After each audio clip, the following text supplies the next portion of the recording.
Hello, my name is Sam Bird, and I'm one of the newest members of this group, and this is my first presentation to you. My topic today is energy and renewable energy. I'm a recently retired mechanical engineer specializing in automotive, and I also have a master's in business, an MBA. My experience in the energy field has been helping a couple of churches plan and implement rooftop solar systems, so I'm not a scientist specializing in the energy field. However, one of my sons is a PhD tenured professor of climate science at Purdue University, and he's been my coach through the years. In 2006, I first saw Al Gore's movie documentary, An Inconvenient Truth, and it began a new chapter in my life. Shortly after seeing Inconvenient Truth, I updated the ancient oil furnace in my Connecticut home, double paned the windows, insulated the walls and attic, changed all the light bulbs, and bought a Prius hybrid. What should I do next? I started working with my church to change all the light bulbs, install some heat pumps, and started planning for rooftop solar. Eventually, some solar was installed. So I've become a student of climate change and global warming. There are many forms of energy, heat, light, and sound, for example. Today we'll be talking about primary energy, which is defined as energy found in nature that has not been subjected to any human engineered conversion process. What powered the world in 2024? Let's look at which energy sources powered the world, according to the latest available data. Oil accounted for 34% of all the energy used in the world. Coal provided about 28% and natural gas 25%. Together, these three sources provided 87% of the world's energy. They are fossil fuels, hydrocarbons, and non-renewable in our lifetimes. They are the source of most greenhouse gases. Nuclear provides about 5% of the world's energy. Most nuclear plants are decades old, and while considered clean energy, they are not classified as renewable. Hydropower, mostly from quite old dams, provides another 3% of our energy. Collectively, these sources account for 95% of all energy sources. Renewables, mostly solar, wind, and geothermal, produced approximately 5% of our energy. Bioenergy, discussed later, is also an important renewable. Renewable sources do not produce greenhouse gases such as CO2 and are classified as non-polluting. They are growing rapidly worldwide and are also discussed later.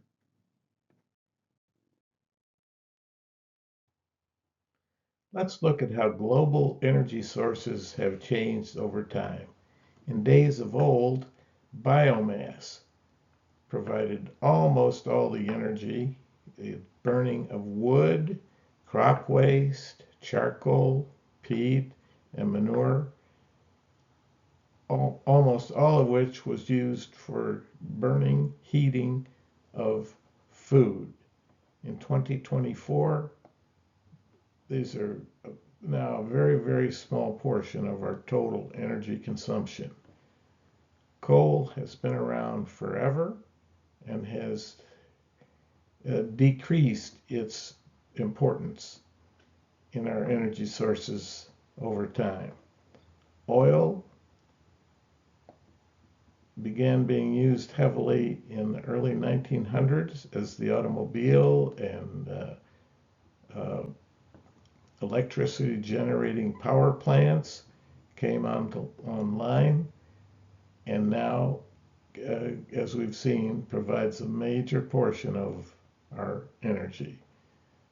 Natural gas, which is just a byproduct of oil production, methane, uh, use, it provides an increasing supply of our energy.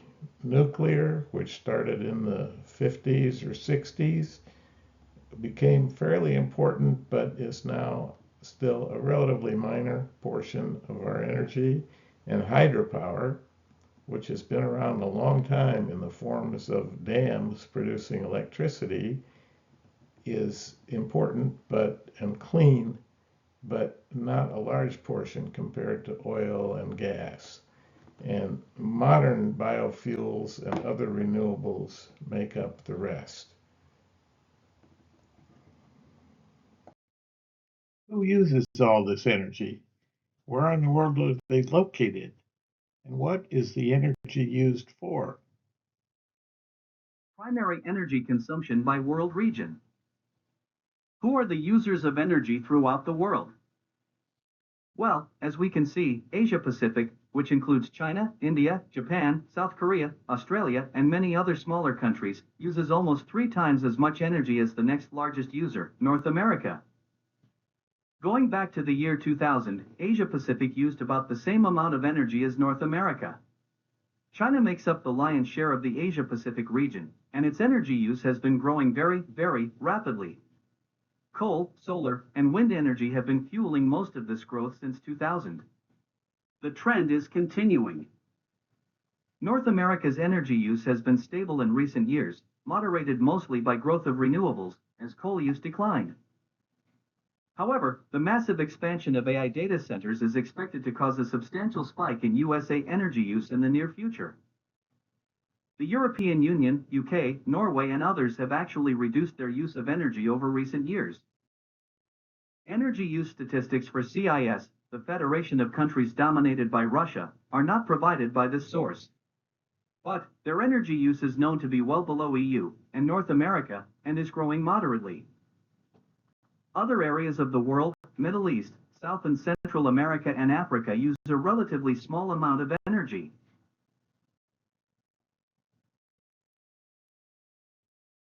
Largest users of energy, showing sources.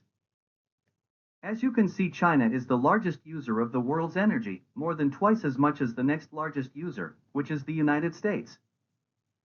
India, with its giant population, nonetheless, uses half as much energy as the United States. Back to China, you can see how heavily dependent they are upon coal. Oil and gas make up another large portion of their usage. A small amount of nuclear energy is used. Hydro energy use is quite large because China has some very big dams. Wind and solar make up a meaningful amount of their energy usage, and both sources are growing very, very rapidly. China produces more wind and solar energy than the rest of the world combined. Most of the materials and equipment used for production of solar and wind power throughout the world are made in China. Turning to the United States, we use relatively small amounts of coal. The current administration is trying to revitalize coal production. USA is very dependent upon oil and gas.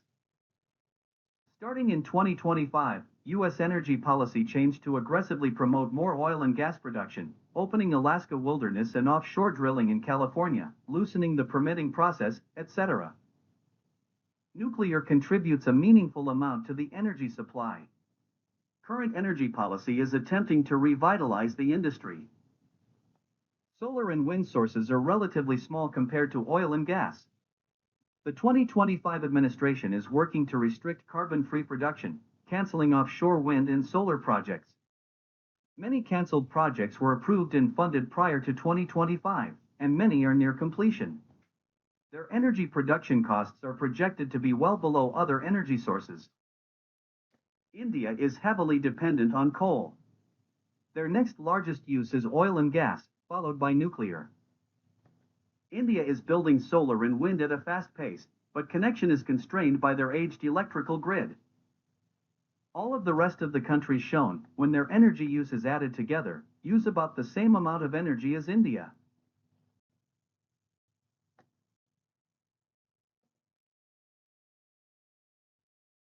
World's largest end uses of energy by sector.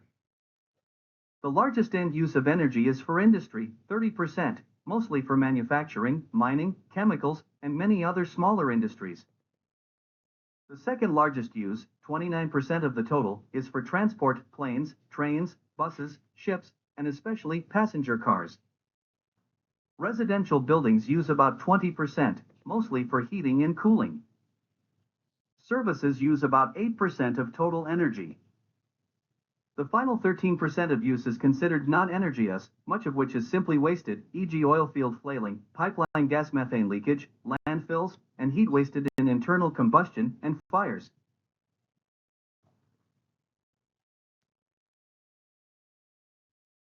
So now we've looked at energy, its sources, its uses, and its users. Now let's look at some of the unintended consequences of energy use: pollution and climate change.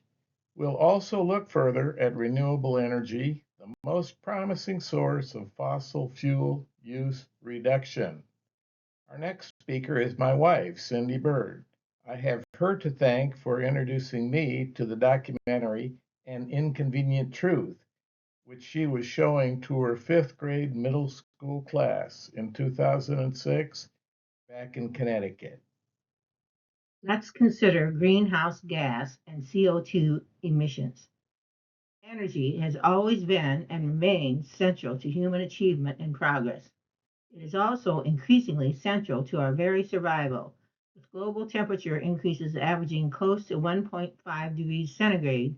2024 was the warmest year since records began, and the increasingly severe impacts of climate change were felt across all continents. Energy production, mainly the burning of fossil fuels, accounts for around three-quarters of global greenhouse gas emissions.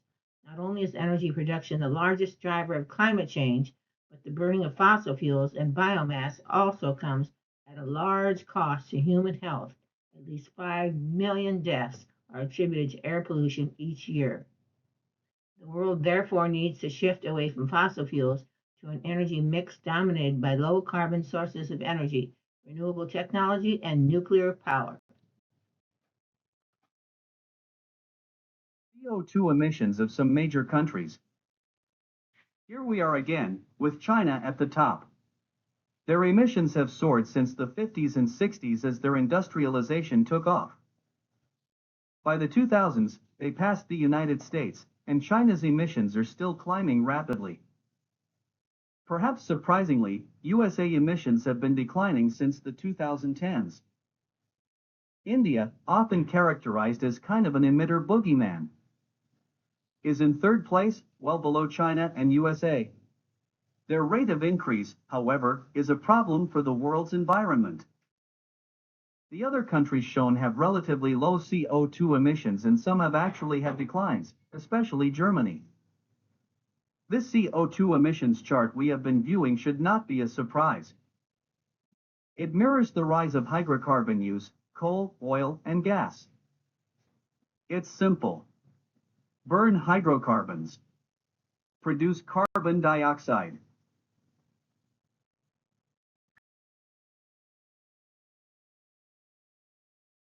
Global surface temperatures. This slide shows the escalation of global surface temperatures. Thank you, Joel Goldstein, for providing this chart. Using the average temperature of the pre-industrial years 1850 to 1900 as a baseline, global temperatures have risen steadily. Starting in about 1975, they began a rapid rise, reaching 1.5 degrees Celsius, 2.7 F, above pre-industrial temperatures. Worldwide, climate scientists think this is a big deal. They banded together in 1995 under the United Nations to form the Conference of the Parties, COP, and began the annual UN climate meetings. The COP 1.5 degrees Celsius agreement refers to the Paris Agreement, COP21, 2015, where nearly all nations committed to limiting global warming to well below 2 degrees Celsius above pre-industrial levels, pursuing efforts to keep it to 1.5 degrees Celsius, recognizing that 1.5 degrees Celsius significantly reduces climate risks. The world appears well on the way to overshooting this climate goal. Now it's time for some good news. There are hopeful signs for our planet. For the first time in history, worldwide energy produced from renewables exceeded energy produced from coal. The chart shows energy production over the last few years from all other sources has remained relatively flat, while renewables, especially solar, has been rising steadily.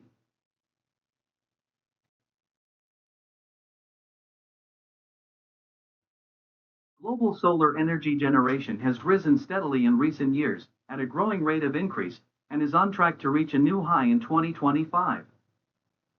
While growth in global demand for power is steadily increasing, growth in clean energy production has been rising even faster than demand.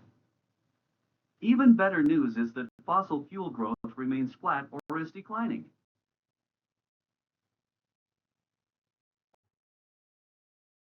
In the United States, before the new administration's efforts to curtail renewable energy, power plant construction in 2025 was 92% renewables.